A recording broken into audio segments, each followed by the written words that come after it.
progress. Got a nice picture, Danny. You look about 10 years younger. Years ago. Brilliant. It's funny. So, we're just there's just lots of people kind of dialing in now. So dialing in, that sounds like such an old-fashioned word. The old days of dialing in. No, so we've got lots of people logging in now, coming in their troves, which is fantastic. So we're going to get started really once everyone seems to have come in and the entries seem to be slowing down. So we'll give it another minute just to let those kind of last people come in, and then we'll get on with things. You should have some hold music. Oh, if you want to hum something for everyone, You really don't want to hear me hum or sing. It's great that everybody gets to see kind of behind the scenes nattering going on while we're waiting for everything to go live.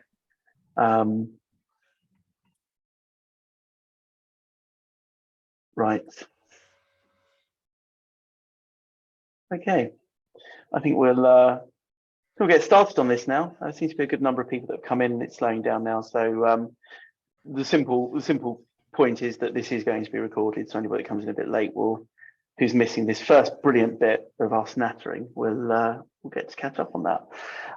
So anyway, hello everybody. As the presentation, which is here, says, welcome to the latest Holaroo webinar, which is planning and delivering proactive recruitment, top tips for forward-thinking hiring managers and recruiters. And we're pleased to be able to bring this webinar to life with our fantastic partners, Foresight. So just to introduce the three of us that are on the call today, we have Danny Hodgson, who, well, Danny, you can introduce yourself actually for the benefit of our attendees. Well, I was interested in what you were going to say about me then, Martin. I thought best to hand off to you before I say something I regret. Yeah, you've saved yourself. Well, yeah. Hi everyone, Danny Hodgson, director at Foresight. We are an automated recruitment demand planning platform, helping organisations truly become proactive. I keep it short and sweet. Oh, perfect. Thanks, Danny. And Hugh, for the benefit of our viewers, why don't you just introduce yourself?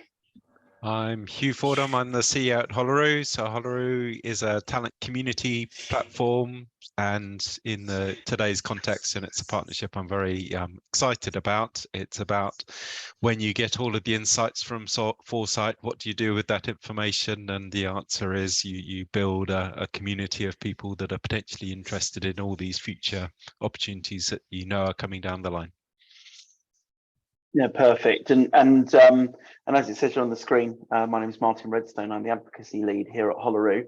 And yeah, like I said, this is a partnership that we're, like all of our partnerships, very excited about. But there's a true kind of nice synergy between the two technologies, the Foresight and Holaroo, and we'll dive into that a little bit later on in the webinar. But before we go on, obviously, there's a little bit of housekeeping that we do need to cover.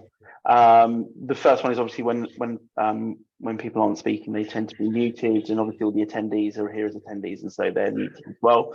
But if you do have any questions, then please do put them in the Q&A button that should be at the bottom of your screen, or type them into the chat box, and we'll be able to pick those up and respond to them as and when we get a chance to. But there will be a Q&A session at the end of the webinar.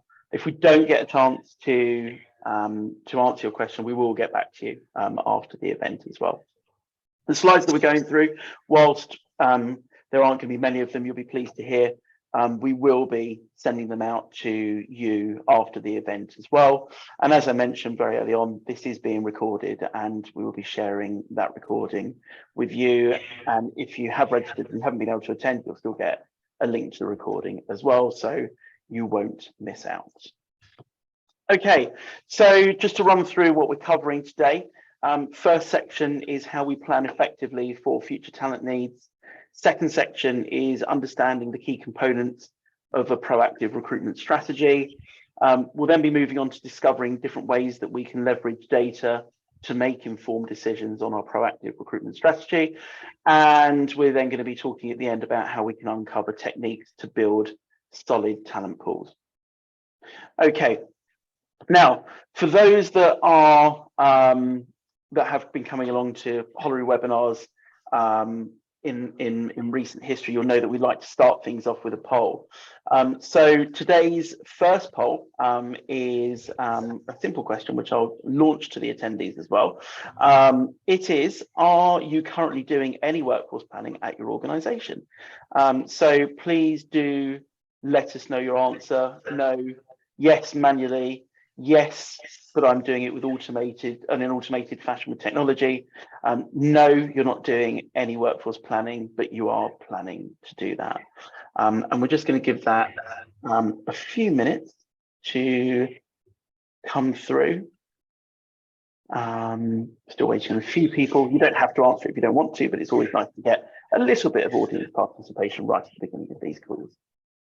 And be honest. Don't think that. I mean, you're not. We can't see who's answering what, so okay. we're never ever going to make you feel bad about how you answer, or even if you don't answer. So it looks like we're probably getting as many answers as we're probably going to get for this poll. So it's been running for a minute, so I'm just going to end that and share the results on screen. So how we like to do this is just go quickly to our panelists just to see what they're thinking about with these answers, but just to whiz through them. Are you currently doing any workforce planning at your organisation? 43% said no. 43% same said yes, we are, but manually doing that workforce planning. And 14% said no, but we're planning on doing so. Danny, any initial thought? Where 0%, by the way, have said they are doing workforce planning with automation and technology. So just to point out to you, so it might be an interesting thought to go to you first on your thoughts on these results. Well, that tells me there's no Foresight customers in the audience. Well, first of all, I think what might be interesting for people is people who've answered yes, no, but we're planning to. Well, if you're answering no or yes, it's a case of how do they know what workforce planning is? So workforce planning means so many different things to different organizations. You might think you are doing it when you're not, and you might not think you're doing it, but you are. So within different functions as well, and I'm sure we'll come on to this, different functions have different definitions of how workforce planning can help them. So I think the first thing for people who are not doing it is to say, well, actually define the problem statement of how workforce planning might help you in your world. The people who are doing it, yes, but manually, potentially the next stage of their process is actually, can you look at technology to, obviously you're doing it for a reason, so you see that there is value in what you are doing. Can you then use technology to either take away the pain of the manual process or to do it at scale within an organization if you're working for a huge organization?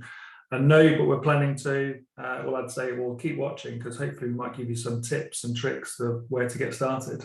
Yeah, absolutely. No, thanks for that, Danny. Good synopsis of those results. So how about Hugh? Hugh, any initial thoughts? I was just gonna, Danny's prompted a thought, which is, as with lots of things that we do in our space, a simple set of words can mean lots of different things. So absolutely, workforce planning in my head, ranges from, I guess, strategic workforce planning, which is literally that 4x4 or 2x2 quadrant for the organization and where you need to focus your energy, if you like. And then obviously at the other end of the spectrum, there's how many project managers do we need to recruit in the next 6 months? So yeah, it's a very wide-ranging topic. No, absolutely. We love a bit of ambiguity in our industry, don't we, when it comes to all of our terminologies? So hopefully we'll remove some of that ambiguity throughout the course of this webinar.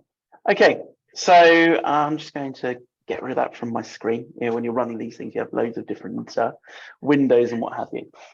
So when we talk about proactive versus reactive recruitment, obviously we're talking about how there's a big difference between recruiters who follow a very reactive way of doing things and a proactive approach. And that proactive approach can be a lot more strategic about hiring initiatives, having a ready talent pool of candidates to fill roles that you know about really far in advance, because ultimately finding candidates at short notice can be exceptionally tricky, especially when you need to jump on emergency situations like an employee leaves, goes off on long-term sick, all those kind of things, and they're very much under pressure to find the right person, and very quickly. And obviously with proactive hiring, you get to source that candidate before they're even needed, and they're already open to you as an employer and your brand. And I know, Danny, you talk quite a lot about what we call empty chair time. We'll probably get onto that a little bit later because it's a fascinating metric as well. But while we're thinking about the that kind of reactive versus proactive recruiter, it'd be interesting, Danny, from your perspective, to understand how we can shift from that reactive approach to that proactive approach, and like I said, about identifying specific hiring needs and timelines, rather than relying on that historical data or those broad budget figures that are set so far in the past that they're totally out of date. Let's go over to you, Danny. What are your thoughts about how we can start shifting from reactive to proactive? Well, again, I don't want to turn this into like a webinar of definitions, but again, each head of TA or each recruiter might have a different definition of what proactive is. So some people think, well, I'm being proactive because as soon as the manager shouts they have a need, I'm being proactive because I'm reaching out to candidates on LinkedIn as opposed to waiting for job adverts, right? So that recruiter might think they're being proactive, but in my opinion, that isn't proactivity. Proactivity is trying to understand what the business needs before they come to me, right? So to do that, the problem statement that I had when I was kind of running in-house recruitment teams is managers were landing requisitions in the ATS, and for very different reasons, like resignations, retiree, mat leaver, growth, bids, projects, new production lines, right? But whatever that reason is, there was a recruitment demand signal out there in the business that wasn't being optimized, right, for my team. Yeah, so my team was still waiting for managers to come and raise it in the ATS, for example. So my problem statement was, don't try and boil the ocean, right? Don't try and fix every part of workforce planning, because there's so many different streams of workforce planning, right? And this is probably why some organizations don't even start, because within workforce planning, there's demand planning, right? There's flight risk, there's succession gaps, there's career frame, all that kind of stuff, right? If you're a TA professional, I'd say get a bit selfish, right? What part of the workforce planning problem is my pain point? And just try and solve that, right? And in my world, that was figuring out a demand plan. So what roles are my organization going to recruit for the next 3, 6, 9, 12, 36 months? I'm not bothered about flight risk. I'm not bothered about succession plans. I'm not bothered about all that stuff. That's kind of the wider HR problem.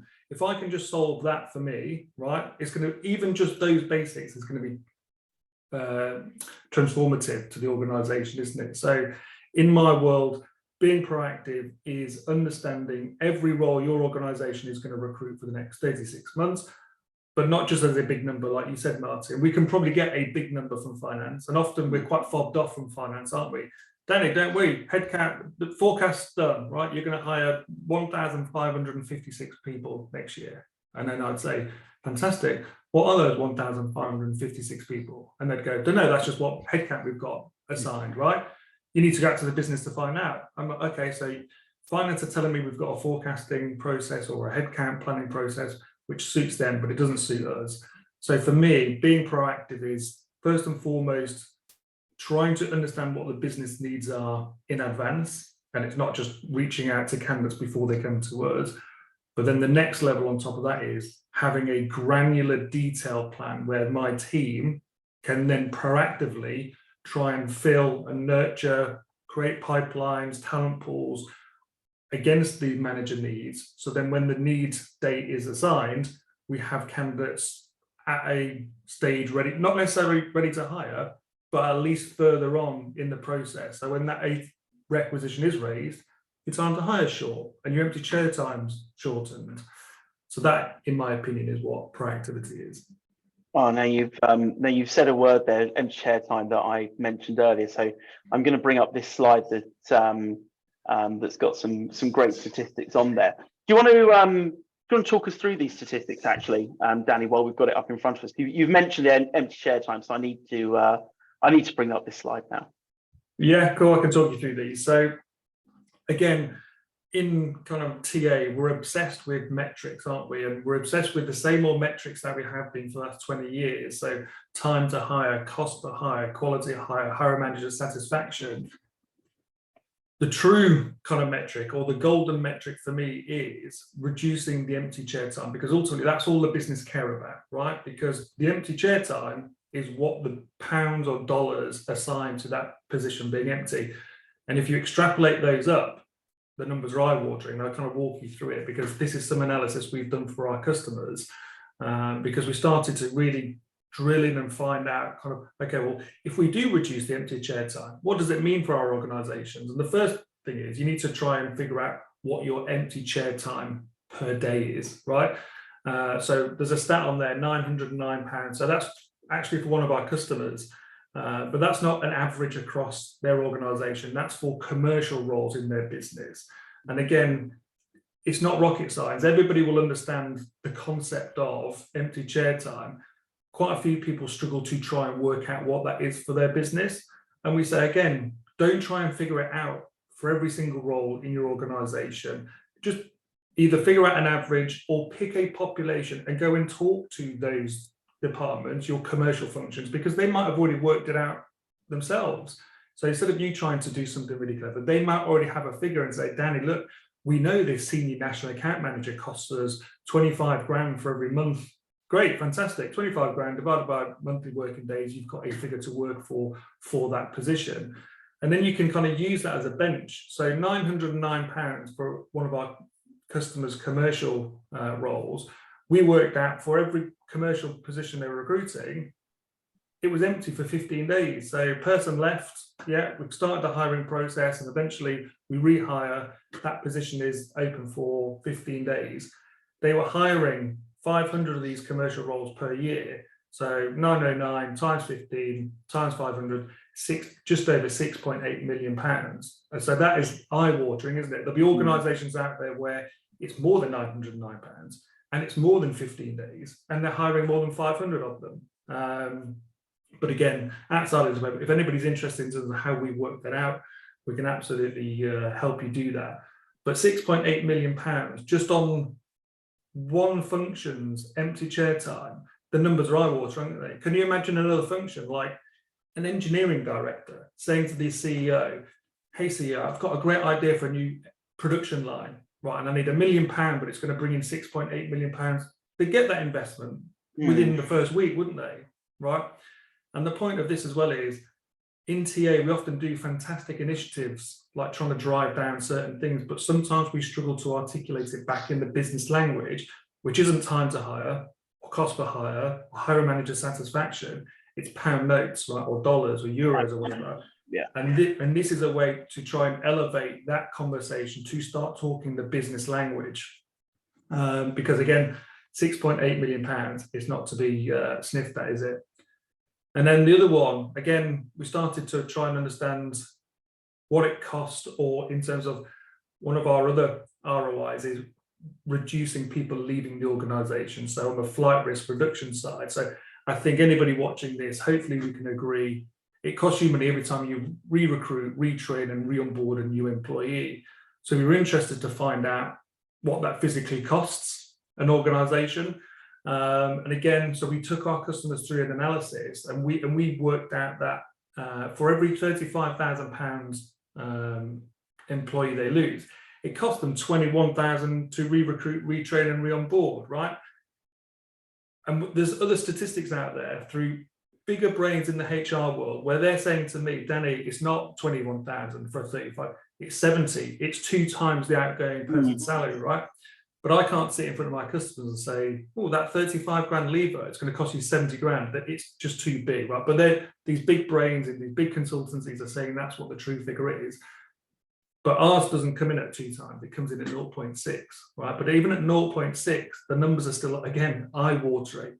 So through better workforce planning, if you stop 10 people leaving your, or if you stop 100 people leaving your organization, there's another £2.1 million saved. So again, going to the CHRO for some investment for a new program doesn't even have to be technology, just to say to the CHRO, if we got better at workforce planning by 10%, right? 6.8 million, add 2.1 million, 10% of that, again, it's eye-watering. It would dwarf almost any other kind of HR program in terms of cost realization back to the business. And I just don't think enough people in our industry have worked it out or have looked at this. And I think it's rising to the top more and more in terms of workforce planning becoming more and more relevant. If people can look at these figures themselves for their own organizations, the business case is ready made for them.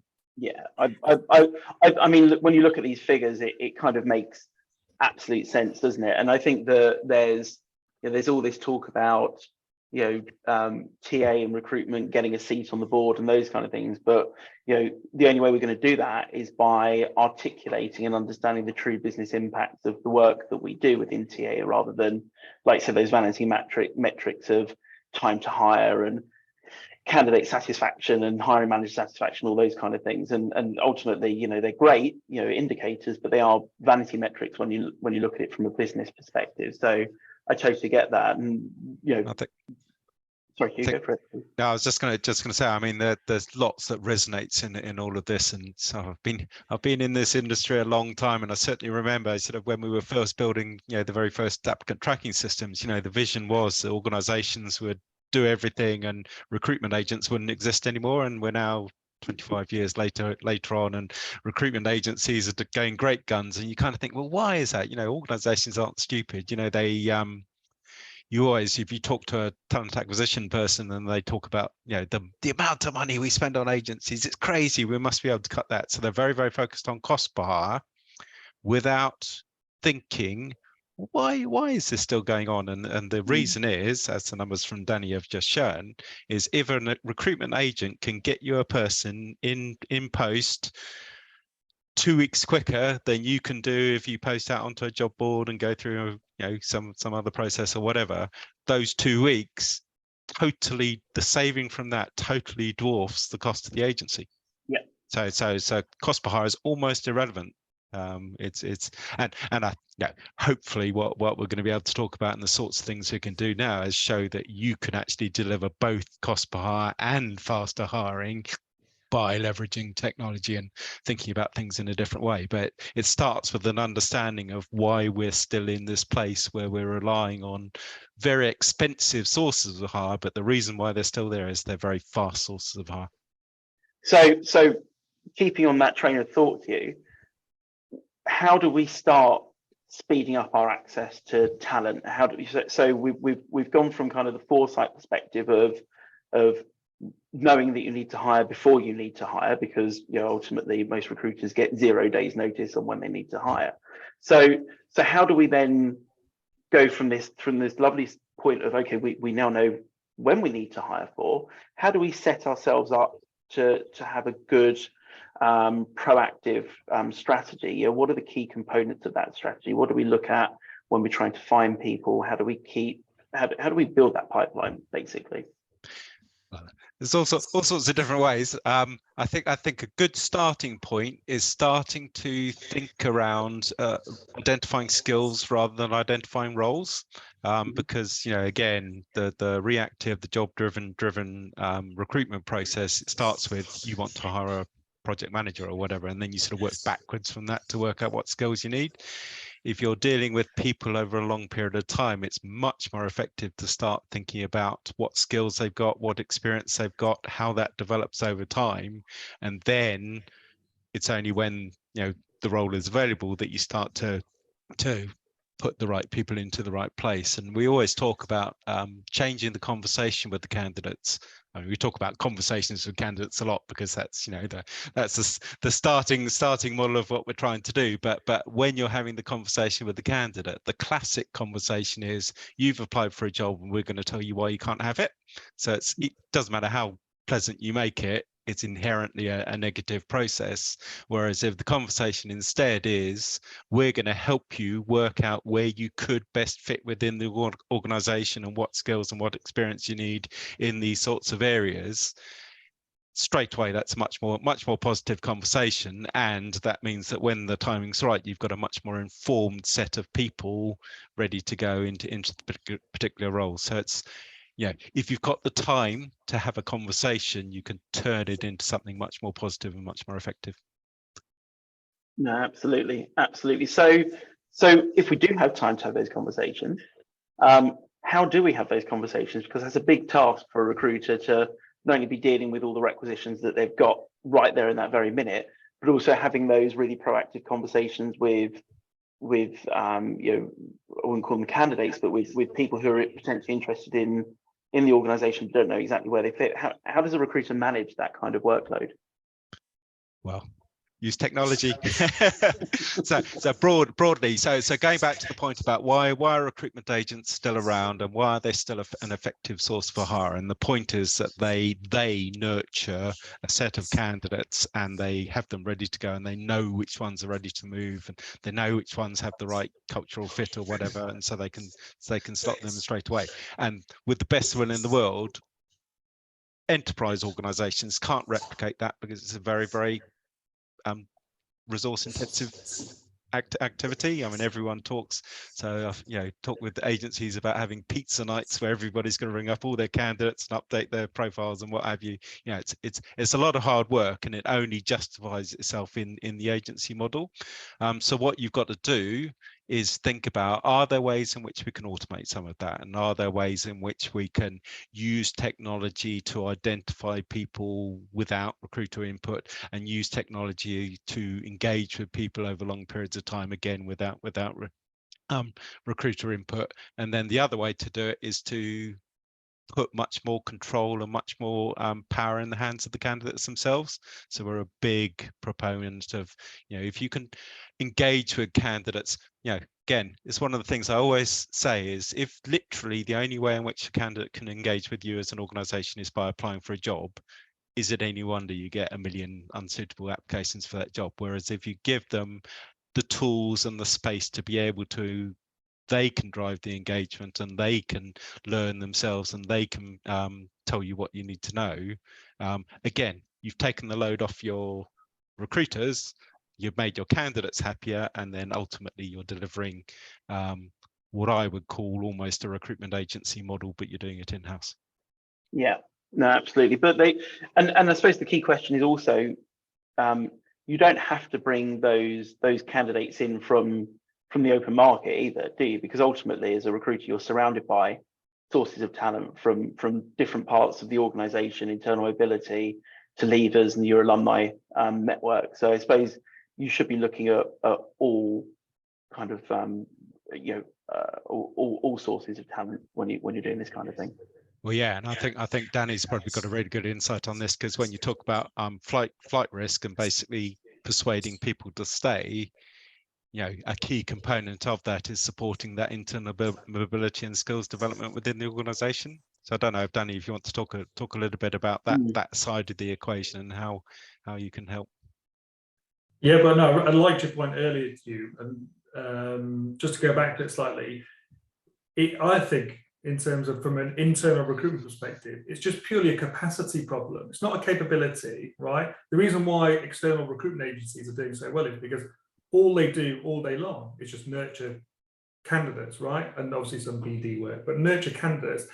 An internal recruiter has got so much more to deal with. They've got 40 live recs plus a load of project work to do, right? So when the capacity then gets to a breaking point, naturally they just go to a recruitment team. It's just a simple thing, isn't it? Whereas I would bet you 100 quid from a standing start, right?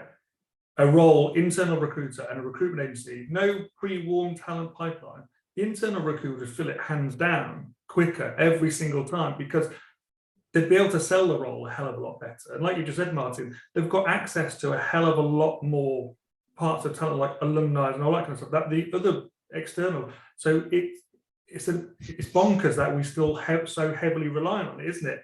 So, but it's just a vicious cycle. So we've got 40 live recs.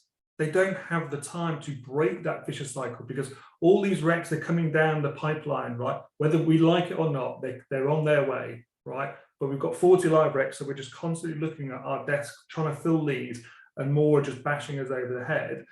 Whereas the external recruiter, they can focus on some of this stuff and just nurture candidates, because that's all they do, right? So that's my perspective on it. So, but if you keep doing the same stuff, you'll always get the same results, right? I'm sure there's a better phrase quote out there from Einstein or whatever, but that's in simple definition of insanity. Yeah, exactly. Yeah, that's the one. But then on the flight risk stuff, yeah, it doesn't make sense that on one side, if you try and retain as many people as possible, stops it become requisitions in your world, right? So again, it's madness to think that we spend all of this money, right, trying to turn our recruitment or our talent acquisition team into the world's greatest talent acquisition team. But if we're losing people at the other end of the pipe just as fast, it's a never-ending battle, right? So something's got to change. And I think that's where TA leaders need to step in. They need to take a step back and go, hang on a minute, something is fundamentally flawed in this process.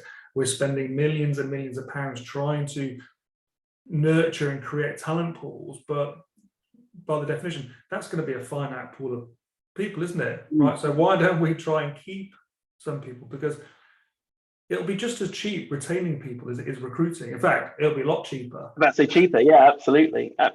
So ultimately, your first stage of proactive talent acquisition strategy is actually talent retention. Yeah, that's absolutely the first step of it. And I suppose there's arguments in obviously once TA finish with their acquisition piece, it's up to the HR team, L&D and HR, BPs and all those kind of lovely people to retain that talent. Maybe some of that should come back into talent acquisition as almost a defensive strategy around talent acquisition. So there we go, calling for it here.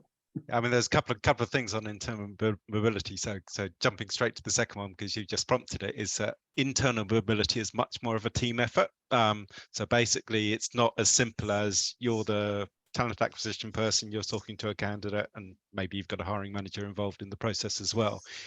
When you're dealing with internal candidates, you've got HR, learning and development involved. You've got two hiring managers, because it's the hiring manager who's going to lose the candidate as well as the hiring manager who's going to get the candidate.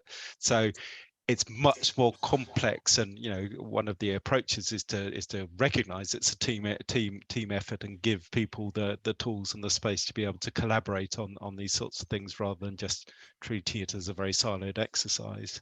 And then the second point, I always say internal mobility is even worse for reactive recruitment than external recruitment is, because if you drive everything by open requisitions, you're dealing by definition with a very finite set of people. So the chances of the timing being right of a job coming live at the moment where somebody's ready to move, at the moment where their manager's happy for them to go, it's not going to happen. So basically, it's much more effective to think about these things around skills and development and potential future paths for your employees, and nurturing them along that path, and almost the role becoming available, which if you've got insights into when this might happen, you can start to almost build a development plan for that person, saying, we know we're going to have this opening probably in about 6 months' time. Here's the things you need to learn in the interim.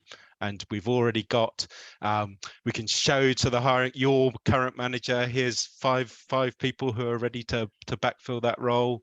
If you can start having those sorts of conversations outside, we've got a hole in the organization which is costing us 900 quid a day. So we're not going to just get somebody in. If you can take the conversation out of that time pressure, you can have a much better conversation. Yeah, and if you optimize the demand signal at the front end, it kind of stops that as well, to say, if managers suddenly start giving you 50, 60, 70, 80, 90 days heads up that the role's coming or there's a reason for a position coming, then they're not going to scream that they need to go to an agency on day one. They're going to say, right, Hugh, I need X with these skills in 90 days time. Well, great, what campaign can we produce? What can we create? How can we go to market? And it's a much more, and I've written the word here because you said unpleasant, it's a much more pleasant way to go about your job as a recruiter, rather than the constant bashing over there. We're too slow, we're too reactive, everything costs a fortune. It's like, well, actually, I've got 90 days to source a candidate here. We can spread a campaign out. We could probably assess more candidates, right? And the manager then thinks, what? I can see more, because there was more candidates, don't they? Even when it's they see the perfect candidate, then we've got 3 more. No, I haven't. Take that one, right? Well, actually, we might be able to do that as well, to say, actually, we can assess the entire market, right? Then hiring who's the best on the market, right? Oh, so the best in the market, not the best on the market. So again, our quality of hire probably will start to be dramatically improved as well. And again, from a recruiter experience perspective, that is a much better environment to work in.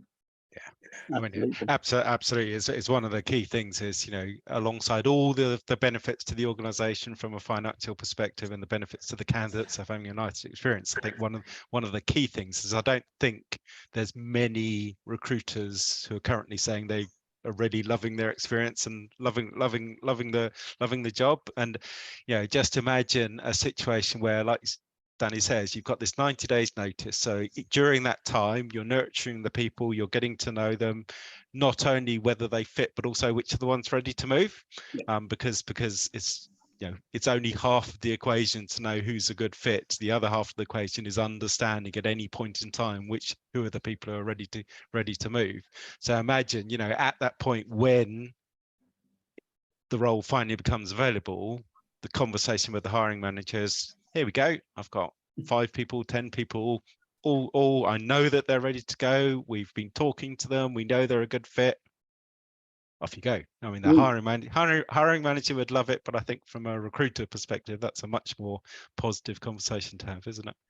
Well, actually, if you hold that thought, that kind of moves into our next poll a little bit. So I might as well bring that up. So let me just hit the poll button. So this is the question here. Which aspect of sorry, my screen's in the way of my other screen. Which aspect of proactive recruitment do you find the most challenging in your current role? So this is going to be a multi-choice poll. So I'm just going to bring that up for everyone here, because we'll get a better understanding of where our attendees are feeling the most challenged right now, based on kind of what flowed quite nicely from what you were just saying there, Hugh, around kind of that recruiter experience and where we would all like to see talent acquisition getting to and what's stopping people from getting there ultimately. So we'll just give this a you should have put in dealing with hiring managers, I'm sure. Only let us have 4 options. That was going to be one of them. No, I will say, because this is a live poll, it doesn't always show up on the recording, however many option buttons that we try and tick. So what we'll do is we'll make sure that the presentation that goes out to everybody afterwards also actually has the results in it as well. But I just want to make that very, very clear, because however many option buttons we seem to tick on Zoom webinar, we still can't get these showing up on the recording, but I think it's because it's a live poll. And like I'm a Celebrity, if you do dial in and vote after the show is closed, you may get charged still. Absolutely. Okay, so it looks like we've still got some results coming in actually, so we'll give it a few more seconds. This is a thinking man's poll, I think, or a thinking person's poll, sorry.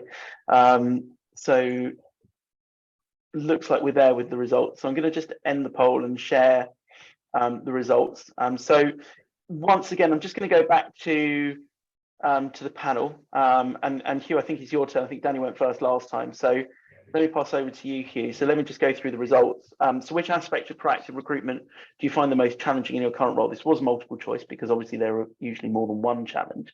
Out of responses, just under half chose accurately forecasting hiring needs for the next 3 to 36 months. About a third said identifying and addressing skills gaps. Just under 10% building and nurturing relationships with potential candidates, and just under half again said effectively showcasing your employer brand and engaging with candidates in a meaningful and personalized manner. Hugh, any initial quick thoughts on that? We just on the top two. I mean, the accurately forecasting hiring needs. Again, what I'd be really interested in, I think, there's two possible reasons for that. One is that the organization, if you actually sat down and asked them all, knows exactly what they think they're going to be hiring in the next year or so. They just don't have a way to communicate it to the team. And I think, to be fair, I think there's a part of this as well. It's organizations are dealing with a roller coaster of economic news and different things happening and what have you, and new technologies coming in place or whatever. So fundamentally the organization is also struggling to look that far out. So it'd be interesting to know what the breakdown is there. On the showcasing the employer brand, I think these days, and especially when you're dealing with the younger generations coming through, all of the surveys, all of the information on attitudes and what have you, show that people are much more interested in a deeper insight into an organization than just what you can find on a job description.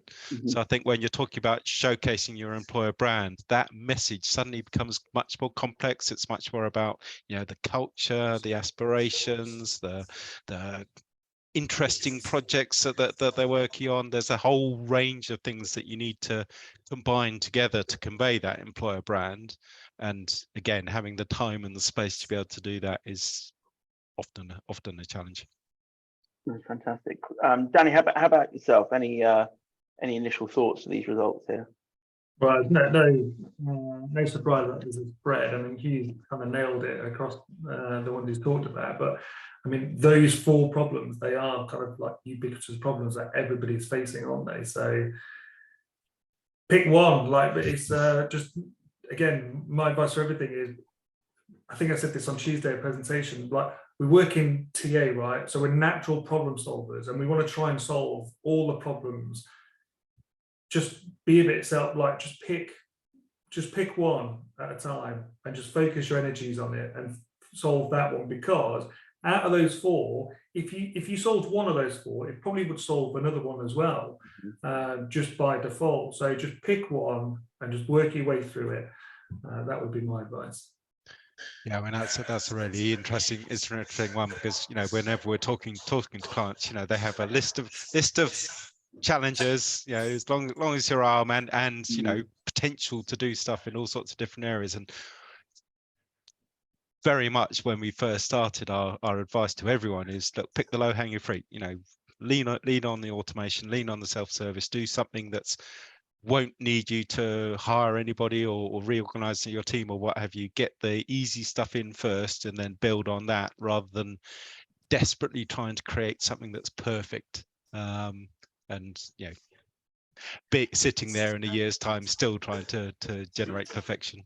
Absolutely. I have a keen saying, which is perfect is the enemy of good enough, and I think sometimes that has to be front and center in what we're trying to do, especially like Danny said, we're all natural problem solvers in TA, and so we're always kind of very keen to perfect everything that we do, and sometimes it can blind us from actually getting on with what we need to be getting on with. Interesting. Sorry, no, I'm going off piece, but there's a really interesting conversation about risk aversion within functions, and basically the idea that if you do something, it has to work and it has to be perfect, from the get-go. Again, my advice would be, there's so many different tools and ways of doing things out there. Try out a few, see how they work. If things don't work for whatever reason, it's not the end of the world. I think be a bit more imaginative about trying out new things. Well, actually, that's a really good point, Hugh, and it's almost like what I'm going to say next, but not that we're prepared for this or anything. But one of the interesting things you pointed out in the results of the poll, I won't go back to them now, but the last answer, the last choice was around effectively and demonstrating employer brand, and how that can be quite complex. And I suppose that kind of creates quite a challenge when it comes to solving that issue of how do you solve a complex challenge like demonstrating employer brand. So I wonder if you could give us your insights on that role of employer branding back in that kind of subject of proactive hiring, and how we can effectively use all those sources and all those channels as recruiters. Any thoughts on that? Yeah, just that, when you're building relationships with candidates, sort of a model to keep in your head is kind of it's the 3 steps, if you like. And the first step is really, really simple. It's you want to find everybody who could be potentially interested in you in the future and get them into a space. So the key thing there is to make that as easy as possible for everybody. Don't we frown very much on big long forms and recruitment processes or whatever. That initial touch point needs to be as simple as possible. The whole idea is your first filter, if you like, is just find the people who are potentially interested in you. And then you've got the time and you've got the space, and especially if you've started to get some insight into your future hiring needs, you kind of know the sort of timeframes that you're working for, and that's where you've got that space to learn more about the candidates and let them then learn more about you. One of the things I always would love organizations to do is, if you do have selection tools and selection process, give candidates early access to those even before they've applied for a role.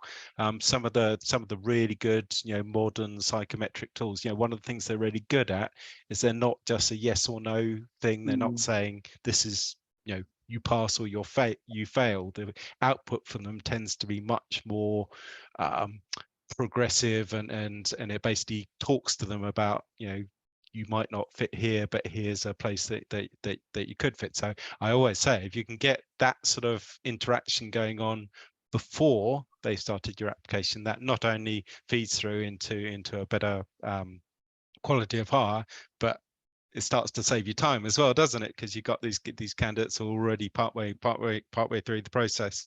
And then the last step is all about the timing, and it's all about knowing who's ready to move at the point when you want them to move, if you see what I mean.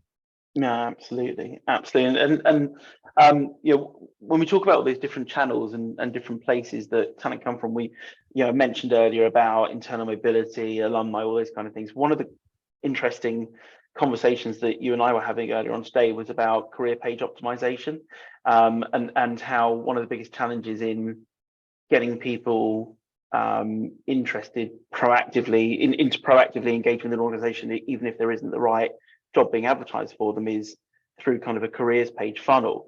I didn't know whether you want to spend a few minutes just kind of talking about how to kind of optimize that career page to make sure that the candidate journey is good from a proactive perspective as well.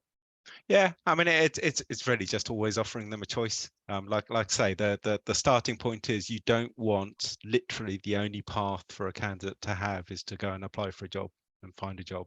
At every single touch point, whether it be that first, I've seen something, that organization looks a bit interesting, let's find out more about them, to actually, I'm ready to move, but I'm looking for a job and I can't quite find the right one. All along those steps, if you're constantly saying, we're interested in you, if you want to apply for a particular job, knock yourself out, off you go. But if you don't, and you want to learn more about us, and we can let us learn more about you, here's an alternative path. It's always giving them the choice. Nice. And I suppose kind of one of the final thoughts that I wanted to really concentrate on was, obviously we talk quite a lot about candidate engagement and candidate experience and candidate journeys and how to be proactive when it comes to candidates. But here, as you mentioned earlier on when we were talking about internal mobility, it's kind of almost like a team sport when it comes to being a proactive hirer rather than a reactive hirer. And so one of the biggest challenges I suppose we'll have, and it's just a shame it wasn't on the poll, is having those kind of proactive relationships with hiring managers. And I want to kind of flip over to Danny a little bit just for these kind of last few minutes of the webinar today. Obviously, being able to plan hiring needs in advance means that you have to have a really good relationship with hiring managers. I don't know whether you want to focus in a little bit on that and just think about how TA professionals can engage with hiring managers to ensure that they're part of that proactive discussion and how they can build those relationships? Yeah, well, there's a couple of ways that you can do this. And again, just so people can see the value in doing it, what we normally say is, I'd say there's a couple of ways you can look at it. Pick 10 hiring managers, right? Just that random. I wouldn't say the ones that you deal with day in, day out, because the chances are, if you deal with them day in, day out, you're going to know what their talent needs are, right? They're not going to be sat there withholding stuff if you're meeting them like twice a week. But pick 10 hiring managers and send them an email just saying, look, hi, Frank, Sally, or whatever. I want to give you a better recruitment service, right? To do that, I would like to understand what's going on in your team in terms of growth plans, bids, projects coming up, like whatever, right? Just email that out to 10 hiring managers and watch the response you get. Because if they come back and say, Danny, I don't have any, but thanks for checking in, that hiring manager's had a good experience, right? But if the manager's like, great timing, I was only just thinking about this the other day about how I need to start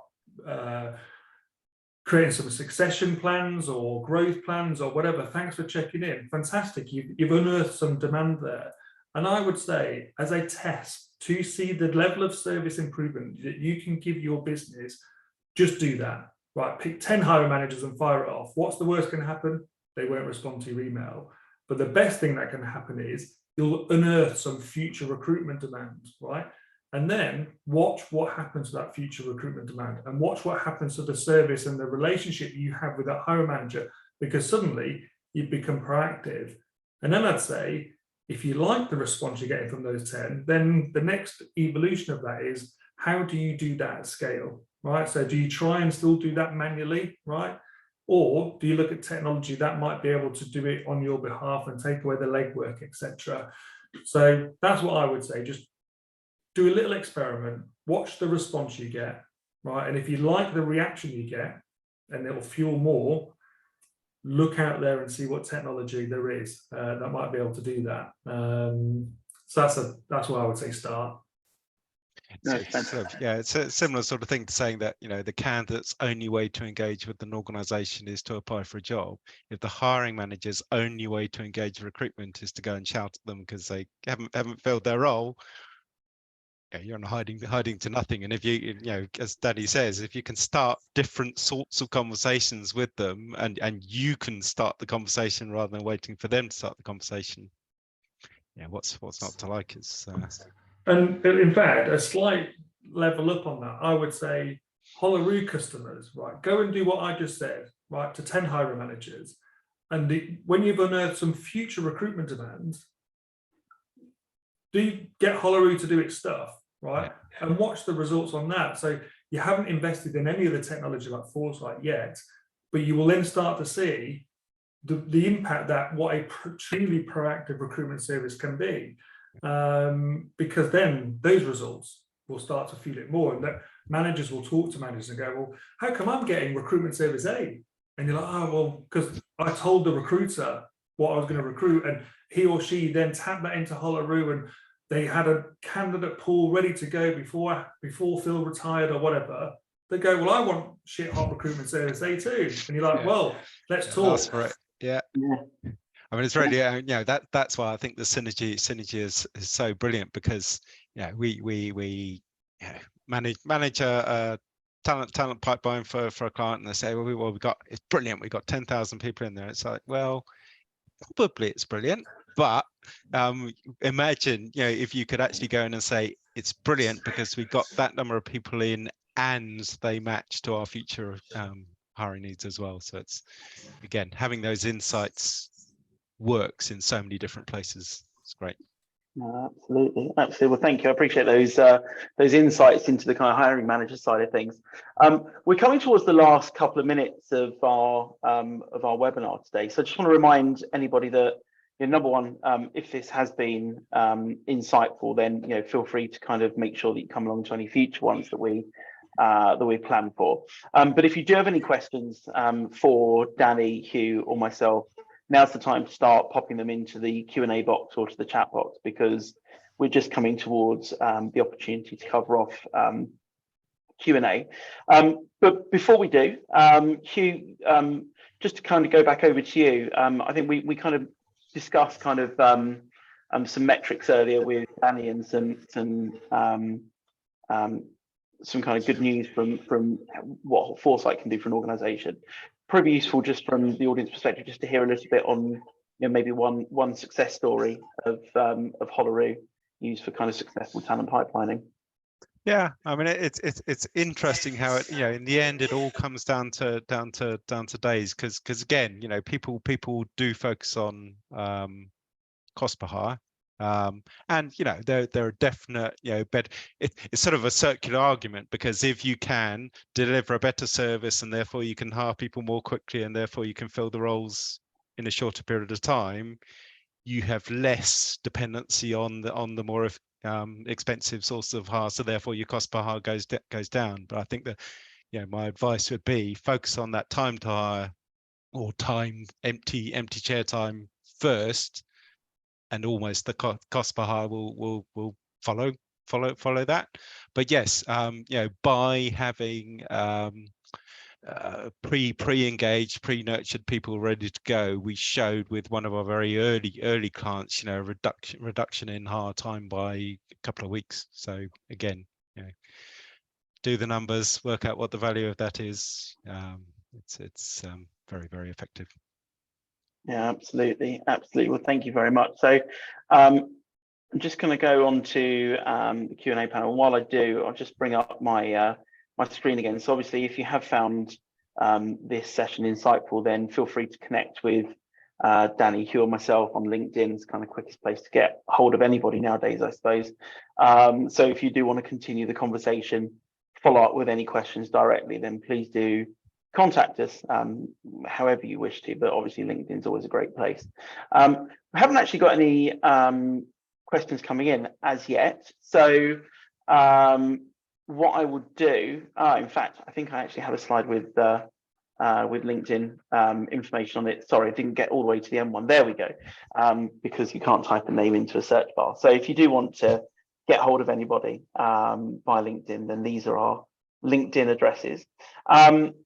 At the same time, we haven't had any questions and answers coming in just yet. So either everybody's been absolutely and utterly blown away by the information that they have been given in this webinar, and they're all raring to go to get back to their desks and start transforming themselves into proactive recruitment superstars, or they need to have time to think about what they've heard and ask questions afterwards. But either which way,